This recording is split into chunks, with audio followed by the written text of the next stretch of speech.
How's it going, everyone? Welcome back to the channel. Today's video I'm going to be talking about on how to film yourself and make your videos look cinematic. So let's dive right in. First things first, let's talk about the gear you'll need. You don't have to break the bank to get a cinematic look, but having a decent camera, a tripod, and some lighting, and a director's monitor can make a huge difference. Any mirrorless camera will do the job. Even smartphones these days will have great cameras, and also a log picture profile if your camera can support that.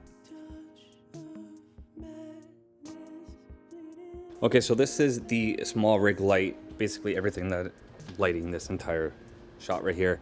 Now this is a little bit of a cheaper light. It has internal power. We can actually put a power bank on the back here. Now you don't need to use light. I'm only using light only because it's dark outside.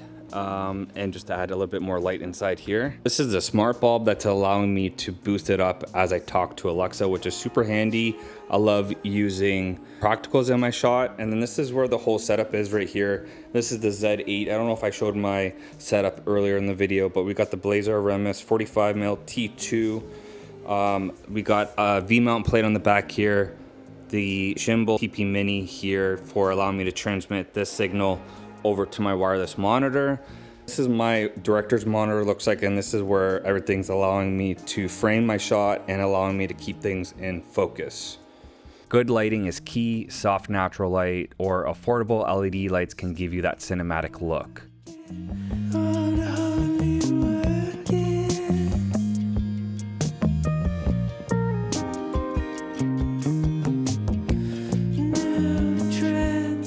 The next tip is the depth of field. Now you can create a nice shallow depth of field by using fast prime lenses. In this case, I'm using the Nikkor 35 1.4.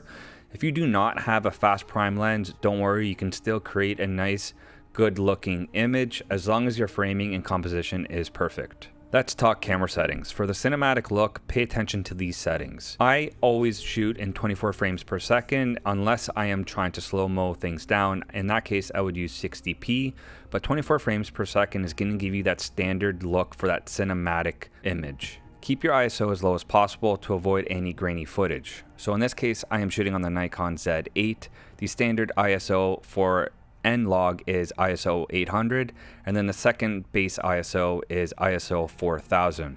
So try to keep that ISO as low as possible to avoid any grain coming into your image. Now let's talk about color grading. This can really set the mood for your video and the type of vibe you want to go for. In this case, I'm using color.io. If you guys are interested in taking a look at color.io, I'll put a link in the description for you guys to take a look at. There's so many different film stocks that you can use to replicate the actual film look to your image. The next tip is audio. Good audio quality is just as important as good video quality. In this case, I use a DJI Mic 2.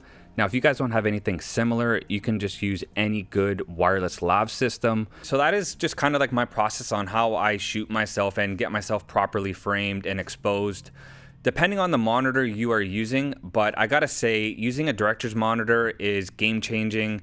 It just helps you get your shots a lot faster, getting yourself in the frame and exposure, all that stuff. It's done so much faster. It saves you so much time. I gotta say, one of the most important accessories that helped me get all these shots was using a wireless transmitter.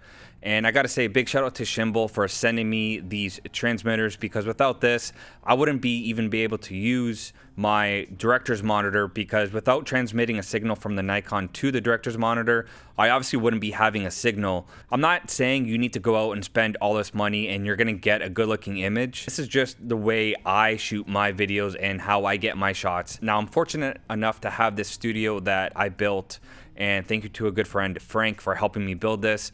This is basically where I practice all my shooting. And I gotta say, shooting everything in this studio, it's helped me become a better filmmaker. Now, I'm not saying you need to go out and get all this expensive and proper gear. You can shoot any video on any way you want.